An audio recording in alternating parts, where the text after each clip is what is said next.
السلام عليكم ورحمة الله وبركاته. قال النبي صلى الله عليه وسلم: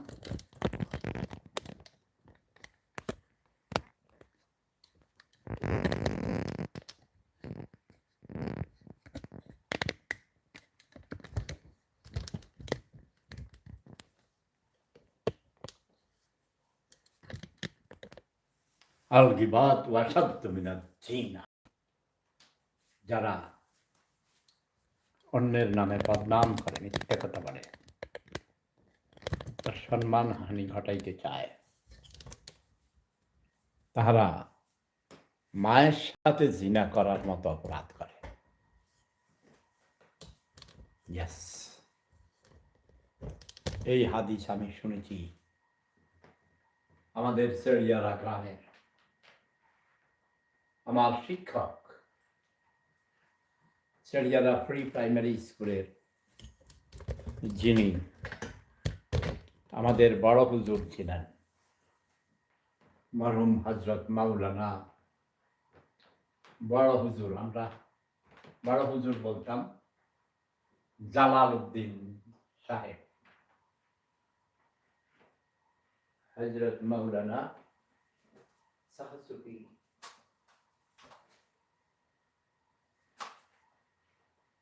মুজাদ্দিদিয়া আল ফেসানি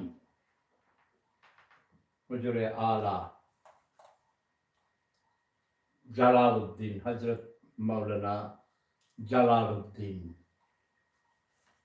সেরিয়ারি সাহেব।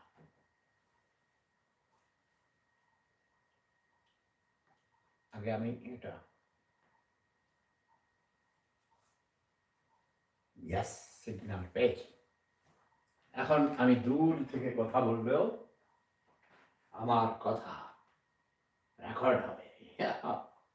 দেখেছ কি সুন্দর এই পাঞ্জাবি আমাকে গিফট পাঠিয়েছেন অ্যাডভোকেট জান্নাতুল ফেরদাউস মোমো, ঢাকাইয়া উকিল। ঢাকাইয়া উকিল মোমো, তার মাও ব্যারিস্টার ছিলেন, তার বাবা অনেক বড় ব্যবসায়ী ছিলেন, তার জ্যাঠা ছিলেন মুক্তিযুদ্ধের অন্যতম সংগঠক, বীর মুক্তিযোদ্ধা মন্টু ভাই। তিনি কয়েক মাস আগে ইন্তেকাল করেছেন। মোস্তফা মহসিন মন্টু, মোস্তফা মহসিন মন্টু কেরানীগঞ্জের কৃতি সন্তান। বাংলাদেশে তখন মহান মুক্তিযুদ্ধে দুইজন নেতা, ছাত্র নেতার নাম আপনারা শুনছেন, খসরু এবং মন্টু। খসরু ভাই নোয়াখালীর কৃতি সন্তান, অত্যন্ত দুঃসাহসী বীর মুক্তিযোদ্ধা। খসরু ভাই এখনো জীবিত আছেন কিন্তু অসুস্থ। মন্টু ভাই চলে গেছেন। আর এই যে 4 দিন আগে মহান মুক্তিযুদ্ধের অন্যতম সংগঠক 69-এর গণ অভ্যুত্থানের সামনের সারির একজন নেতা, সিরাজুল আলম খানের অন্যতম কর্মী তোফায়েল আহমদ ভাই ইন্তেকাল করেছেন। সিরাজ ভাই ওরফে সিরাজুল আলম খান দাদা 2 বছর হয়ে গেছে মৃত্যুবরণ করেছেন। আরও মহান মুক্তিযুদ্ধের অন্যতম সংগঠক বীর মুক্তিযোদ্ধা ডক্টর জাফরুল্লাহ চৌধুরী, আমার জাফরুল্লাহ ভাই ইন্তেকাল করেছেন। অনেকেই চলে গেছেন, এটা নিয়ম, প্রকৃতির নিয়ম। আমিও চলে যাব, আপনারাও চলে যাবেন। এখন যারা আজকে জুমার নামাজ পড়তে যাবেন, আগামী জুম্মার নামাজ পড়তে পারবেন এমন কোনো গ্যারান্টি নাই। জুমার নামাজ তো আরো 7 দিন পর, কিন্তু 1 মিনিট পরেই আমরা কথা বলতে পারবো তার কোনো নিশ্চয়তা নেই। 1 মিনিটের নাই ভরসা, শান্ত হবে রং তামাশা, দিন ফুরাইলে হায় গো দিন ফুরাইলে। এই গানটা গাইতে গাইতেই আমার এক বন্ধু, আমার অত্যন্ত প্রিয় শিল্পী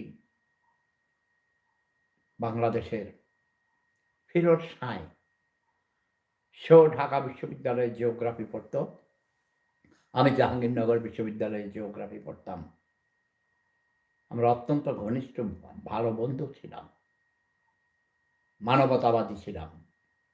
আমাদের সমাজে বাংলা সাহিত্য, সংস্কৃতি এবং বাংলাদেশের ফোক সঙ্গীত যাকে বলা হয়, সেগুলোকে তুলে ধরার জন্য আমরা কাজ করেছি।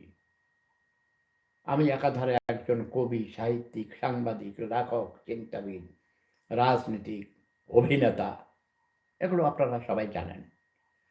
শব্দ বোমার আবিষ্কারক। ভালো ভালো কথা বলে দেখেছি, কেউ শুনে না, কেউ কানেও নেয় না, পাত্তাও দেয় না। যখন করেছি শব্দ বোমা মারতে শুরু করেছি, কুত্তার বাচ্চা, শুয়োরের বাচ্চা, শিয়ালের বাচ্চা, বিড়ালের বাচ্চা, তখন সবাই চমকাই উঠছে, লাফ দিয়ে উঠছে। আরো কিছু শব্দ বোমা আছে যেগুলো আজকে রোজার দিন, জুম্মার নামাজের দিন, এসব কথা বলবো না। আপনারা বলবেন রোজার দিন কি? এখন তো রোজার মাস না, কিন্তু আমি রোজা রেখেছি। আজ শুক্রবার, জুম্মার দিন। আমি এগুলো বলি না, আমি প্রায় দিনই প্রায় রোজা রাখি। আমি একজন ফকির, দরবেশ, চিন্তাপীর। আমার মতো করে আমি ধ্যান করি, আমি তসবিহ টিপি। আমি কোনো লোক দেখানোর জন্য এসব করি না। আমার লোক দেখানোর দরকার আছে? আমি কি নির্বাচন করব? আমি কি আমার হাঁটু আপার মতো নির্বাচনের আগে বাংলাদেশে ফিরে এসে উনি হজ করতে গিয়েছেন, হজ করে পট্টি, কালো পট্টি বেঁধেছিলেন। আরো অনেকে এসব করছে, কিন্তু বেগম খালেদা জিয়া এইসব ভণ্ডামি করতো না। এই আমরা দুইজন নেত্রী, প্রাক্তন প্রধানমন্ত্রীর সাথে, একজন 5 বারের প্রধানমন্ত্রী, একজনের 3 বারের প্রধানমন্ত্রী, এই দুইজনের চরিত্র নিয়ে আমি বিশ্লেষণ করছি। লেখাপড়ায়, অভিজ্ঞতায়, রাজনৈতিক বংশ পরম্পরায় আমার হাঁটু আপা অনেক ঊর্ধ্বে, কিন্তু অভিনয়ে খালেদা জিয়া ওরফে পুতুল আফা আমার হাঁটু আপার কাছে দাঁড়াও নেই। হাঁটু আপা অনেক ভালো অভিনয় করতে পারেন, রাজনীতিবিদরা অভিনয় করতে হয়। এই যে গান্ধী, ভারতের জাতির পিতা, আপনারা মহাত্মা বলেন, মহাত্মা, মহাযোগ আত্মা, মহাত্মা, বাট আমার কাছে তিনি মহাত্মা নন, মহাত্মা নন।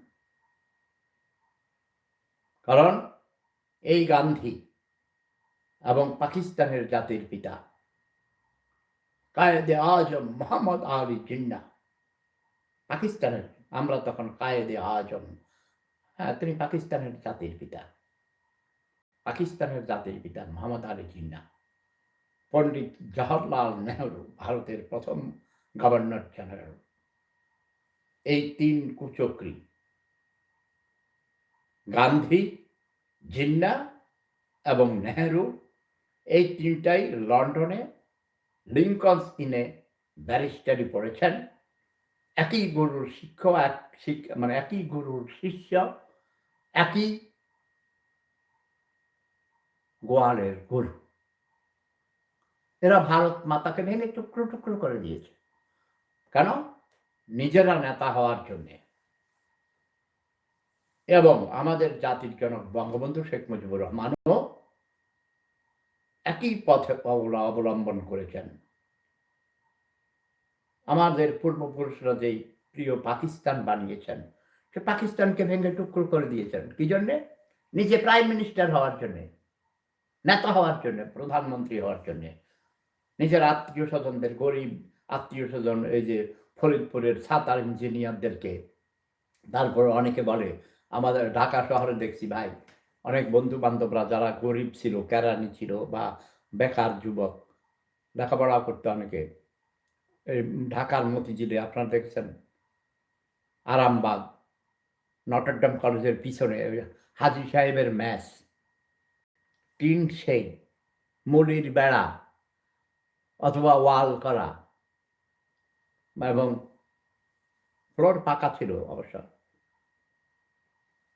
40-50 জন, 100 জন লোক, কয়েকটা খাপ খুপড়ি, ছোট ছোট রুম, এক রুমে 3-4 জন করে থাকতো। আমাদের পাশের গ্রামের ইঞ্জিনিয়ার হারুন, বাড়ি ইঞ্জিনিয়ার হয়েছে, সম্পর্কে আমার খালাতো ভাই হইতো।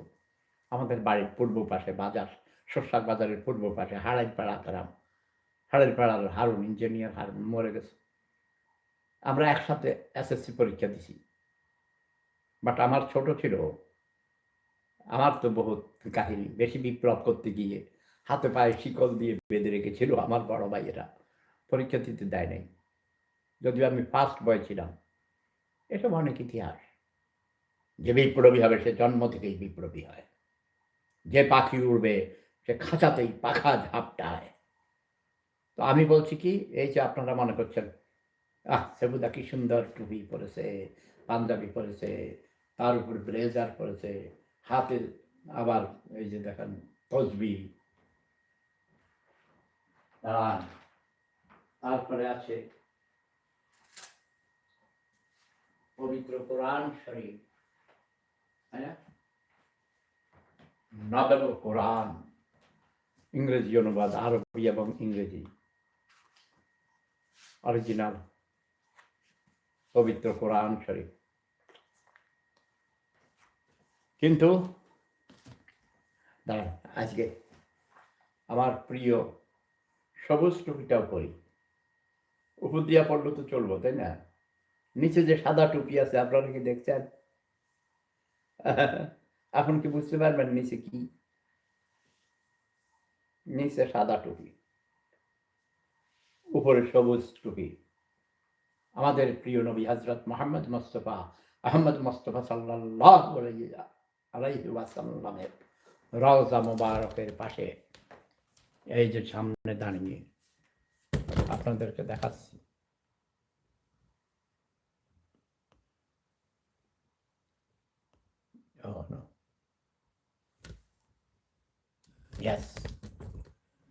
মসজিদে নববী, আমাদের প্রিয় নবী হযরত মুহাম্মদ মুস্তাফা আহমদ মুস্তাফা সাল্লাল্লাহু আলাইহি ওয়াসাল্লাম নিজের হাতে এই মসজিদ তৈরি করেছেন এবং এখানেই তিনি বসবাস করতেন তার স্ত্রীদেরকে নিয়ে, এবং এখানেই তার রওজা মোবারক। তিনি যেখানে মৃত্যুবরণ করেছেন সেখানেই তাকে দাফন করা হয়েছিল। কেন করা হয়েছিল সেই খবর আপনারা জানেন না, কারণ আপনারা অশিক্ষিত, মূর্খ, মিথ্যুক, ধোঁকাবাজ, রোগ, গরিব। আপনাদেরকে সেগুলি শেখানো হয় নাই, জানানো হয় নাই। কারণ তার মৃত্যুর 3 দিন পর্যন্ত তার লাশ দাফন করা হয় নাই। সাহাবীদের মধ্যে মারামারি, কিলাকিলি, কুল্লাকুলি, ঝগড়াঝাঁটি, তলোয়ার নিয়ে দৌড়াদৌড়ি। কে তারপর বাদশাহ হবেন? আমাদের নবীজি দো জাহানের বাদশাহ ছিলেন। এই দুনিয়ার বাদশাহ এবং মৃত্যুর পরেও তিনি রোজ হাসরের তিনিই থাকবেন, মহান আল্লাহর কাছে সুপারিশ করবেন, শাফায়েত করবেন। আমার নাম কিন্তু শাফায়েত, ওকে? শাফায়েত, শেফায়েত, সিফাত, শেফাত, ভাই ভাই কতভাবে বলা হয়। মূলত হলো শেফাত উল্লাহ, শেফা, সেখান থেকে শাফায়েত মানে প্রশংসা করা, নবীর প্রশংসা, আল্লাহর প্রশংসা, স্রষ্টার প্রশংসা। এই যে নবীজির শাফায়াত ছাড়া, নবীজির সুপারিশ ছাড়া কোনো বান্দা, কোনো মুসলমান জান্নাতুল ফেরদাউসে যেতে পারবে না, ফুলসেরাত পার হইতে পারবে না। সবাই দাঁড়াইয়া থাকবে, ইয়া নাফসি ইয়া নাফসি করবে। কিন্তু নবীজি যদি বলে, হ্যাঁ এই আমার ধর্ম, প্রিয় ধর্ম ইসলামের অনুসারী ছিল, আমার সুন্নাত পালন করেছিল, তাহলে নবীজি বলবো যে আচ্ছা ঠিক আছে। এই যে নেতারা এখন তারেক রহমানের কাছে যদি কেউ সুপারিশ নিয়ে যায় কারো ব্যাপারে, উনি খোঁজ খবর নিয়ে বলবে যে, যখন দেখবে যে হ্যাঁ, যেমন ওই যে হাবিবুর রহমান হাবিব, বড় নেতা, বাংলাদেশ ছাত্রলীগের প্রেসিডেন্ট ছিলেন আগে, তখন বলতো মুজিববাদ মুজিববাদ, মুজিব ভাই জিন্দাবাদ, জয় বাংলা জয় বাংলা, এগুলো বলতো। পরবর্তী সময়ে স্বার্থের হানি ঘটেছে, আমার হাঁটু আপা তাকে পার্টি থেকে বহিষ্কার করে দিয়েছে, তখন সে বিএনপিতে গিয়ে বড় নেতা হয়ে গেছে, বিএনপি চেয়ারপারসনের উপদেষ্টা, কিন্তু নির্বাচন করেছে, হেরে গেছে। এখন এখন মাননীয় প্রধানমন্ত্রী এবং বিএনপির সভাপতি চেয়ারপারসন জনাব তারেক রহমানের উপদেষ্টা কিন্তু জীবনও কোনোদিন বেগম খালেদা জিয়াকেও কোনো উপদেশ দিতে পারে নাই, সাক্ষাৎও পায় নাই। ও দূরে কোথাও দেখা হলে আসসালামু আলাইকুম, আসসালামু আলাইকুম, হ্যাঁ হ্যাঁ হ্যাঁ হ্যাঁ, জি হুজুর জাহাপনা। এরা এরকম হাজার হাজার উপদেষ্টা আছে। এখন খালেদা, আমি জিজ্ঞেসি তুমি তারেক রহমান যে প্রধানমন্ত্রী হয়েছে, তুমি তো তার উপদেষ্টা, তার কাছে গেছো, দেখা করছো, তারে কোনো উপদেশ দিছো? কয় না ভাই, এখনো আমার অ্যাপয়েন্টমেন্ট দেয় নাই, এখনো আমি এরকম নামা করতেছি। থাপড়ে গিয়ে থাপ্পড়েন এইসব নেতা। প্রধানমন্ত্রী ৩ মাস শেষ হয়ে গেছে, কথার সাথে কাজের কোনো মিল দেখতে পাচ্ছি না। এই প্রধানমন্ত্রী বলেছিল লন্ডনে থেকে, জাতির উদ্দেশ্যে তিনি বারবার বলেছেন তার দল পাশ করলে, সরকার গঠন করলে জাতীয় ঐক্যমতের সরকার গঠন করবেন। নির্বাচনী ইশতেহারে সেই সব কথা লেখা আছে। তাদের ৯ দফা ৩১ দফায় এইসব কথা বলা আছে। কিন্তু সে সম্পূর্ণ মিথ্যা কথা বলেছে। সে ডাহা মিথ্যুক, ধোঁকাবাজ, প্রতারক এবং আরও অনেক অঘটন ঘটাইছে। ৫,০০০-এর উপরে শিশু হত্যা করেছে ডক্টর ইউনূসের ভুল সিদ্ধান্তের কারণে। এবং ডক্টর ইউনূসের সাথে চুক্তি হয়েছে, লন্ডন গোপন চুক্তি। ফসল হল তারেক রহমান বর্তমানে বাংলাদেশের প্রধানমন্ত্রী। এবং আপনাদের গোপন খবর জানাচ্ছি, প্রফেসর ডক্টর ইউনূস সাহেব ঈদের আগের দিন পালিয়ে চলে এসেছেন প্যারিস। তিনি যদি তাকে বাংলাদেশের প্রেসিডেন্ট করা হয়, তাইলে তিনি ফিরে যাবেন। আর যদি প্রেসিডেন্ট করা না হয়, তিনি বাংলাদেশে আর কোনোদিন ফিরে যাবেন না। কারণ বাংলার মানুষ তাকে ছাড়বে না। এই বাংলাদেশের ১২টা বাজিয়েছে। বাংলাদেশকে আমেরিকান সাম্রাজ্যবাদ একচেটিয়া পুঁজিবাদের কাছে বিক্রি করে দিয়েছে। ডক্টর ইউনূস আমেরিকার দালাল, তার সাথে আরও আছে অনেকেই। এদের নাম বলে, আমার পবিত্র মুখে এদের নাম বলে তাদেরকে আমি ভাইরাল করতে চাই না। আমি জানি আমার মুখে আমি যেই কথা বলি, পৃথিবীর কোটি কোটি মানুষ, শুধু বাংলা ভাষাভাষী নয়, পৃথিবীর শত শত ভাষাভাষী কোটি কোটি মানুষ আমার কথা শুনে এবং তাদের নিজস্ব ভাষায় অনুবাদ করে সেগুলো শুনে। অটোমেটিক্যালি কিন্তু ইউটিউবে ভাষা অনুবাদ হয়ে যায়। আপনারা জানেন কি না জানি না, জেনে রাখেন। আমি ধোঁকা দিতে আসি নাই, আমি ভণ্ডামি করতে আসি নাই। আমি ইচ্ছা করলে এরকম লম্বা, ওই যে সাদা শকুন, সিলেটের সাদা শকুনের মতো মিথ্যুক ধোঁকাবাজ জামাতের আমি শফিকুর রহমান থাপড়াইয়া তোর দাঁত ফেলে দেবো, তোর দাড়ি কাটতে তোর একদম আলকাতরা লাগাই দেবো। ওকে, তুই মিথ্যুক ধোঁকাবাজ, প্রতারক। যারা যারা মিথ্যা কথা বলছে সব রেকর্ড করা হচ্ছে, সব রেকর্ড করা হচ্ছে। ২ কাঁধে ২ ফেরেশতা আছেন। তাছাড়াও আমাদের গোয়েন্দা বাহিনী কাজ করছে। আমি বিশ্বের সেরা গোয়েন্দা। আমি গোয়েন্দাদের, সকল গোয়েন্দাদের ওস্তাদ। ওকে বস। কাজেই মিথ্যা হলো পাপের মা, এই কথা আমার মরহুম জ্যাঠাজি, আমার বংশের বাতি, আমার প্রিয় জ্যাঠাজি মরহুম চাঁদ মিয়া মজুমদার সাহেব, যিনি ২য় বিশ্বযুদ্ধের সময় ইংল্যান্ডে গিয়েছিলেন, তার চেহারা দেখেন, নুরানি চেহারা। আমরা নবীজির বংশধর। ওকে, আরব থেকে এসেছেন। ওনাকে দেখে বাঙালি মনে হয়? হ্যাঁ, আমাকে দেখে বাঙালি মনে হয় কিঞ্চিত। কারণ আমার মা হলো বাংলাদেশি, বাঙালি, ভূঁইয়া ভূঁইয়া। আর আমার দাদা ছিল মজুমদার। মূলত আমরা সৈয়দ পরিবারের লোক ছিলাম। পরে এটা এই যে মানে মিশতে মিশতে উল্লাখে এইসব করে টরে এরকম হয়ে গেছে মজুমদার। এসব হলো দালালি সার্টিফিকেট। যারা বেশি দালালি করেছে তারা হয়েছে চৌধুরী, কেউ হয়েছে মজুমদার, কেউ হয়েছে ভূঁইয়া, কেউ হয়েছে পাটোয়ারি, কেউ হয়েছে শেখ। এইসব টাইটেল ফাইটেল আল্লাহর দরবারে কোনোদিন ওই শেখ মুজিব বলে রাখবে না, বলবে মুজিবুর রহমান। আমাকে কোনো ওই সেফায়েতুল্লাহ মজুমদার বলে ডাকবে না, বলবে সেফাতুল্লাহ, এই নামেটা।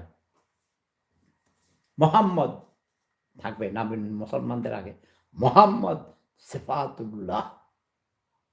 মাতার নাম, মায়ের নাম, বাবার নাম ধরে রাখবে না, বলবে হাসমতন নেসার ছেলে মোহাম্মদ সেফাতুল্লাহ। কিন্তু বাংলাদেশে কাগজে কলমে দলিলপত্র সব মোহাম্মদ সেফায়েতুল্লাহ মজুমদার, এইসব নাম টাম দরকার নেই, বুঝলেন না? আমার জ্যাঠাজি মরহুম চাঁদ মিয়া মজুমদার সাহেব, তিনি হজ করেন নাই, তাই আমি আলহাজও বলবো না, হাজিও বলবো না। আমার বাবা মরহুম আলী আকবর মজুমদার সাহেব, তিনি 3 বার হজ করেছিলেন। আমার বাবা 3 বার হজ করেছেন, তাই তিনি আলহাজ। একাধিকবার, যারা একের অধিকবার হজ করিলে আলহাজ বলা হয়। এগুলো এগুলো এগুলো অনেকেই জানে না, এই জন্য একবার হজ করে আইসে আলহাজ। ওমরা করে আসলে কোনো হাজি হয় না, ওমরা করে আইসা অনেকে লেখা আলহাজ। এগুলো সার্টিফিকেট, টাইটেল। এই যে রাজনীতিবিদরা ইদানিং নামের আগে ডক্টরেট লাগায়, doctor brigadier general Sakhawat Hossain. আমার এক নাতি ছিল, ওই ডক্টরেট বিক্রি করত, এখন জেলে। বেশি কথা কইতো, আমি এর কাছে বেশি কথা কইছি না। প্রফেসর ডক্টর আহসান নাজমুল্লাহ হাসান কলিমুল্লাহ, তার পরিবারে অগণিত ডক্টরেট আছে, আমার পরিবারেও আছে। আমরা সবাই মিলে একই পরিবার, মূলত আত্মীয় স্বজন। কিন্তু তার কাছে নাতি বেশি পাড়র কইল না, তুমি গোমর ফাঁস করে দিছ ডক্টর ইউনুসের। ডক্টর ইউনুস ইন্টারমিডিয়েটে 3rd ডিভিশন পাস করছে, 3rd ডিভিশন। কিন্তু ওই ডক্টরেট কইরা আমেরিকাতে যাইয়া ওটাকে কাভার করে নিছে আর কি, প্লাসে মাইনাসে প্লাস করিয়া পয়েন্ট আগে। কিন্তু তিনি জাহাঙ্গীরনগর বিশ্ববিদ্যালয়ে লেকচারার হিসাবে দরখাস্ত করেছিলেন, তাকে সেখানে দরখাস্ত গ্র্যান্টই করে নাই, রিজেক্ট করে দিয়েছিল। 3rd ডিভিশন, বিশ্ববিদ্যালয়ের শিক্ষক, প্রশ্নই ওঠে না, রিজেক্ট করে দিয়েছে। সেরূপ পরে ওই চট্টগ্রাম বিশ্ববিদ্যালয়ে যাইয়া ফকা চৌধুরী 1966 সালে 1967 কুমিল্লা বিশ্ববিদ্যালয় হয়ে গেছিল। সেই বিশ্ববিদ্যালয়ে এই ফকা চৌধুরী, সে মুসলিম লীগের লোক ছিল, তখন সে আইয়ুব খানের সাথে ওই চক্রান্ত করিয়া আপনার কুমিল্লা বিশ্ববিদ্যালয় নিয়ে গেছে চিটাগাং 1967 সালে। ওই চট্টগ্রাম বিশ্ববিদ্যালয়ে ফকা চৌধুরীরে ধরে টইরা ডক্টর ইউনুস লেকচারার হিসাবে ঢুকেছে। কথা বুঝতে পারছি? এই কথা করি গোমর ফাঁস করে দিছে আহসান কলিমুল্লাহ। আমি কিছু দেখো, উনি এখন শান্তিতে নোবেল পুরস্কার বিজয়ী, সারা পৃথিবী তার চিনে, সবাই তার সম্মান করে। সারা পৃথিবী কি জানে, বিল ক্লিন্টন কি জানে, সে মেট্রিকে ভালো 2nd ডিভিশন, কিন্তু ইন্টারমিডিয়েটে 3rd ডিভিশন। এই জন্য আমি তো সারা জীবন ফার্স্ট বয় থাকার পরও আমাকে পরীক্ষা দিতে দেয় নাই। 1 বছর আমার হাতে পায়ে শিকল দিয়ে বাঁধা রাখছে, কয় বেশি লেখাপড়া করতে করতে জাদু হাগর হয়ে গেছে, পাগল হইয়া গেছে। আমার পাগলের কবিরাজের কাছে নিয়ে গেছিল, কত কিছু করছে। আমার বড় ভাই শামসুল হুদা মজুমদার অর্ধশিক্ষিত মূর্খ মাস্টার ছিল, বুঝেন না? ওই এসব অন্য বহুত কাহিনী আছে। আমার পিছনে অনেক শত্রু ছিল, ঘরেও শত্রু, বাহিরেও শত্রু, বাড়িতে শত্রু, এখনো আছে, ঘরেও শত্রু, বাহিরেও শত্রু। সবাই ভালো থাকুন, সুস্থ থাকুন। জুম্মা মুবারক। আজ জুমার দিন। মহান আল্লাহ রাব্বুল আলামিন তুমি সবাইকে পবিত্র জুমার নামাজ আদায় করার তৌফিক দান করো। হে মাওলা, পূর্ব গোলার্ধে যারা জুমার নামাজ আদায় করেছে তাদের নামাজ কবুল করো। আমরা যারা সেন্ট্রাল ইউরোপে আছি, আমরা এখনো, আমাদের সকাল 7টা বাজে নাই, আমাদের 1টার পর জুমার নামাজ শুরু হবে। সবাইকে তুমি জুমার নামাজে অংশগ্রহণ করার তৌফিক দান করো। এবং পশ্চিম গোলার্ধে যখন আমাদের এখানে সন্ধ্যা হবে, তখন আমেরিকার দিকে, ওই দিকে ভোর হতে শুরু করবে। হে মাওলা, সারা পৃথিবীকে তুমি একটি ফুলের বাগিচা তৈরি করে দাও। যারা মৃত্যুবরণ করেছে তাদের আত্মার মাগফিরাত কামনা করছি। বিশেষ করে আমাদের মহান মুক্তিযুদ্ধের অন্যতম সংগঠক বীর মুক্তিযোদ্ধা তোফায়েল আহমদ ভাই গত জুম্মার দিনও জীবিত ছিলেন। আজ তিনি নাই। তুমি তাঁর কবরকে ফুলের বাগিচা বানিয়ে দাও। তাঁর জীবনের গুনাহ মাফ করে দাও, কবর আযাব মাফ করিয়ে দিও। তাকে জান্নাতুল ফেরদাউস দান করিও।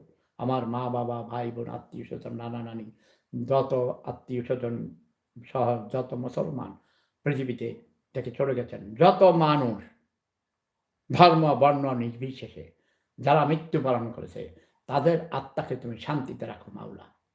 আর যারা জীবিত আছি, তাদের ঈমানের সাথে সুস্বাস্থ্য দান করো। আমিন, সুম্মা আমিন।